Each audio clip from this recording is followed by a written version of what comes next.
हाय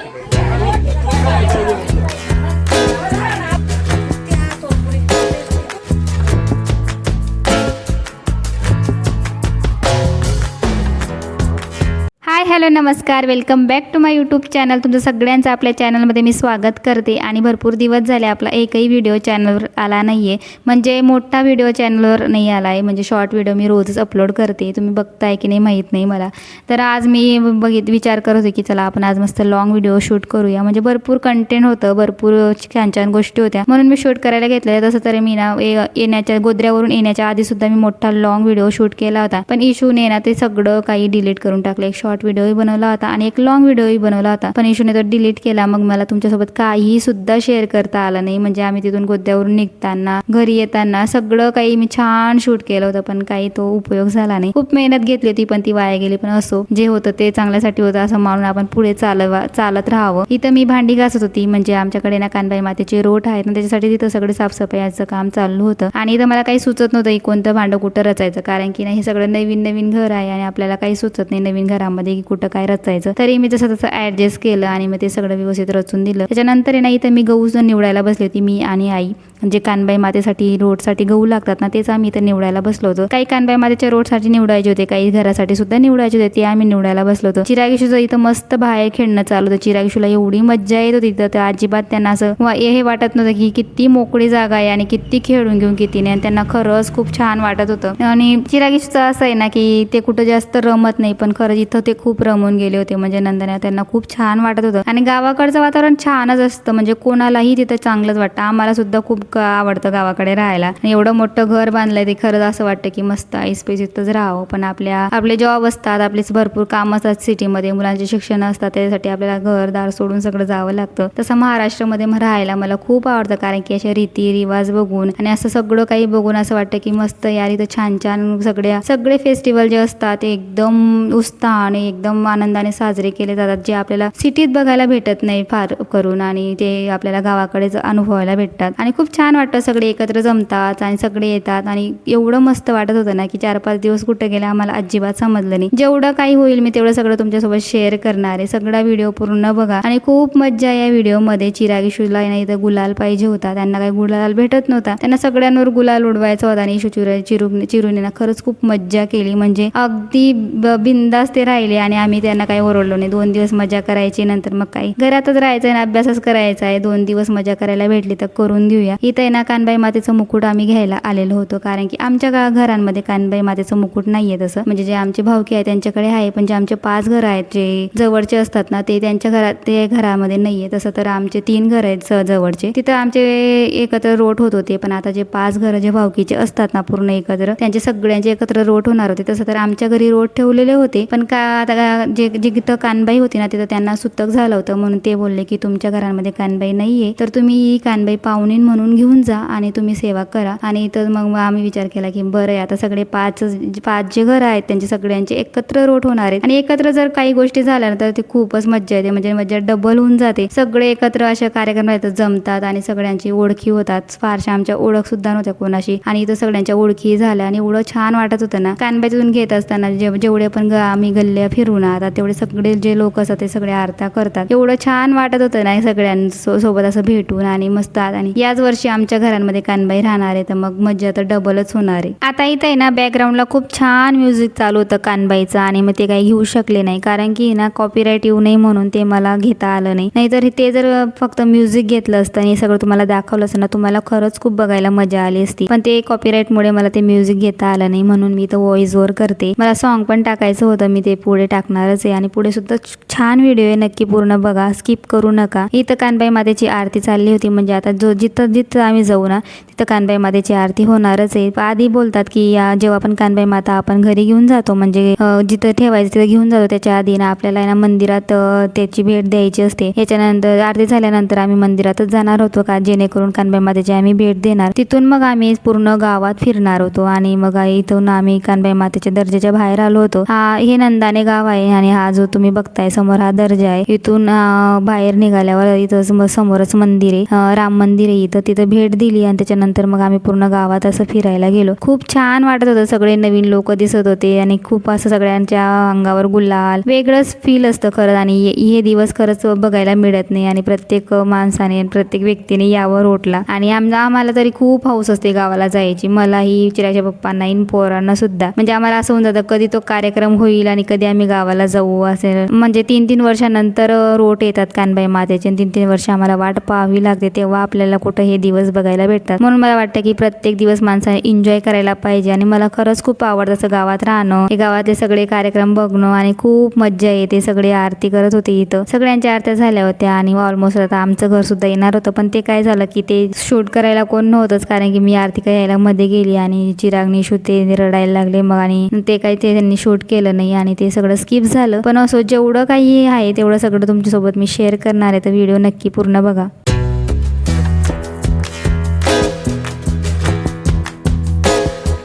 आरती झाली होती आमची आणि कानबाई माता घरी सुद्धा गेली होती. आणि इथं मी ना जे आपले संध्याकाळचे भाजी भाकरचे जे रोट असतात ना, ते इथं आम्ही बनवून घेतले होते. मेथीची भाजी आणि छोट्या छोट्या भाकरी बनवल्या होत्या आणि दिवे सुद्धा आम्ही बनवले होते. जेवणात खीर पुरी बनवली होती. तेच मी इथं देवाला नैवेद्य दाखवत होती आणि मस्त असे छान नैवेद्य दाखवलं. गावाकडचा जो देवार आहे ना, तो खूप छान आहे, मला खूपच आवडतो आणि खरंच खूप मोकळा वाटतो आणि खूपच छान सजवतात. अण्णांचं हे देवपूजा करायचं काम असतं आणि खरंच खूप छान दिसत होतं. आणि मस्त असं जेवणाचा बेत खरंच खूप छान बनला होता आणि नैवेद्य सुद्धा खूप छान दिसत होतं. ही जी भाकर आणि मेथीची भाजी ना, हे मला खूप आवडत होतं. म्हणजे छोट्या छोट्या भाकरी, त्याच्यावर मस्त मेथीची भाजी बिना लसणाची बनवलेली असते, फक्त जिऱ्याची फोडणी दिलेली असते. तीच देवीला चालते आणि तेच आम्ही इथं बनवून घेतलं होतं. त्याच्यानंतर ना रात्रीचं आम्ही जेवायला घेतलं. आजचं जेवण आमचं पत्तरवाड्यामध्ये होणार होतं, कारण की आमच्याच घरी रोट होणार होते, त्याच्यासाठीच आम्ही पत्तरवाडे आणले होते. पण आता ते रोट तिकडे राहणार आहेत. मग आता हे पत्तरवाड्यांचं काय करायचं म्हटलं, चला त्याच्यात आपण सगळ्यांना वाढून देऊया. कारण मग आमचं दोघांचंच काम मिटणार होतं, माझं आणि वैशालींचं. म्हणजे एवढे सगळे ताट पसरवले असते तर भरपूर भांडे आम्हाला घासावे लागले असते आणि आम्हाला तिकडे सुद्धा जायचं होतं. म्हटलं पटकन जे आपल्याला काम होईल तेच आपण करूया. आणि पत्तरवाड्यांमध्ये जेवायला सगळे मुलांना खूपच आवडतं. म्हणजे वेगळं एक फिलिंग येते त्यांना आणि मज्जाही येते. आणि खरंच ते पत्तरवाडे बघूनच ते आज 3 जण जेवायला बसले होते, हर्षू, इशू आणि चिराग. हर्षू वैशालीची पोरगी म्हणजे माझ्या देराणीची पोरगी, आमची हर्षू सुद्धा आलेली होती. विसरला राहतात ते सुद्धा असं संध्याकाळीच आले होते. आणि मस्त इशूचं सुद्धा इथं चालू होतं की मला खीर दे. इशूला, हर्षूला खीर पुरी खूपच आवडते. चिरागचा ताट झालेला होता. या दोघांना असं झालं होतं त्याचा ताट झालाय, म्हणजे आम्हाला कधी देशील, आमचे ताट कधी रेडी करशील. पटापट आधी त्यांचे ताट करायला घेतले. म्हटलं आमचे राहू देते, पहिले तुम्ही खाऊन घ्या, नंतर मग आम्ही बसू. पण दोघांचं असं झालं की आधी आमचे ताट कर आणि मग आम्हाला खायला दे, नंतर मग तुमचं जे करायचं ते करा. इथं माझ्या वैशालीच्या मस्त गप्पा चालू. त्या वैशाली सगळं आणून देत होती आणि मग इथं वाढायचं काम करत होती. तसं आमच्या कामांमध्ये काही एवढं हे राहत नाही, म्हणजे जे काम आमच्या हातात येतं ना ते आम्ही करून ठेवतो. आणि गावाकडे फारशा आमच्या साड्या नेसलेल्या असतात, म्हणजे सासरी नव्हे तर म्हणजे सासरी आमचं मनोर आहे, म्हणजे जिथं आमची आई सासू सासरे राहतात तिथं चालतं ड्रेस आपण काही घातलं तरी चालतं. पण नंदाण्याला म्हणजे आमचे जे सासर आहे ना, तिथं प्रॉपर आम्हाला साड्याच घालाव्या लागतात. प्रॉपर साडी, डोक्यावर पल्लू, हे सगळं तिथं करावंच लागतं. आणि चांगलं वाटतं कधीतरी अशी मस्त साडी आणि डोक्यावर पल्लू राहिला तर. खरंच ते त्या साडीमध्ये त्या पल्लूमध्ये ना जे रूप असं खुलून दिसतं ना, त्या ड्रेसमध्ये किंवा टी शर्टमध्ये अजिबात दिसत नाही. आणि आम्हाला 4-5 दिवस मस्त वाटतं यार, नवीन नवीन साड्या घालायला भेटतात, मस्त फिरायला भेटतं आणि गावाकडे सगळ्या लोकांसोबत अशा गप्पा मारायला भेटतात, मस्त बसा उठायला भेटतं.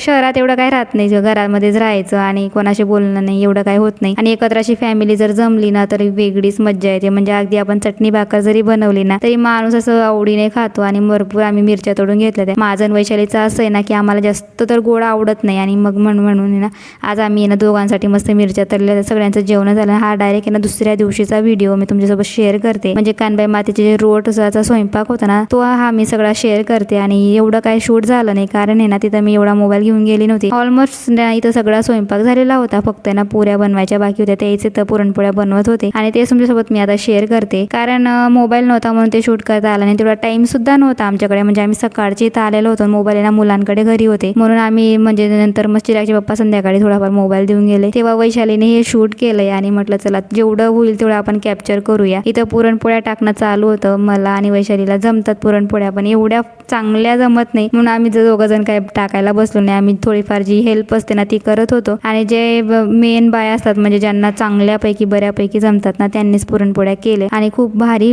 करतात ते. म्हणजे एकाच हातावर घेऊन पटकन पुरणपोळी एकाच हातावर बनते. आणि म्हणजे ते असे हे करत होते तेवढ्यातच मोठी पुरणपोळी झाली होती. म्हटलं आपण जर असं पुरणपोळी हातात घेतली असती तर आपली लगेच तुटली असती. आम्हाला काही एवढी सवय नाही कापरच्या पुरणपोळ्या बनवायच्या. आम्ही तव्यावरच्या पोळ्या मस्त छान बनवतो, पण अशा एवढ्या नाही जमतात पण एवढ्या नाही जमत. नंतर संध्याकाळी छान असे रेडी झालो आणि कानबाई मादेचे रोड जे राहतात ना ते सगळं स्वयंपाक तो झाला होता. नंतर संध्याकाळी आम्ही बाहेर असं मस्त नाचत होतो. एवढं छान वाटत होतं ना. म्हणजे पूर्ण आमच्या ज्या बाया आहेत ना सगळ्या भाऊकीच्या आहेत आणि यांच्यामध्ये आम्हाला वर्षातून 2 वर्षातून एकदा भेटायला आम्ही सगळेजण एकत्र येतो. कोणाचं लग्न असो काही कार्यक्रम असो तेव्हा सगळ्यांना भेटायला मिळतं. आणि यावर्षी बी सगळेजण असे मस्त मज्जा करत होते. आणि इथं जे 5 जोडपे असतात ना म्हणजे ज्यांनी रोड पुजलेले असतात ते इथं नाचत होते. त्याच्यात मी सुद्धा होती. यावर्षी आमचे रोड आम्ही पुजलेले होते आणि आम्हाला खरंच खूप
त्याच्यानंतर मी डायरेक्ट दुसऱ्या दिवशी शूट करायला घेतलं आणि भरपूर अशी नाच गाणं चालू होतं. आणि इथे ना मस्त म्युझिक होतं, पण कॉपीराईट क्लेममुळे मला दुसरं म्युझिक लावावं लागलं काही ठिकाणी. तर ते ॲडजस्ट करून घ्या आणि मस्त व्हिडिओ एन्जॉय करा. कसं वाटलं नक्की सांगा.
चला मग आता भेटूया पुढच्या व्हिडिओमध्ये. हा व्हिडिओ तुम्हाला कसा वाटला नक्की सांगा. चॅनलवर नवीन असेल तर सबस्क्राईब करा, लाईक करा, शेअर करा आणि कमेंटही करा. Thank you so much for watching. Bye.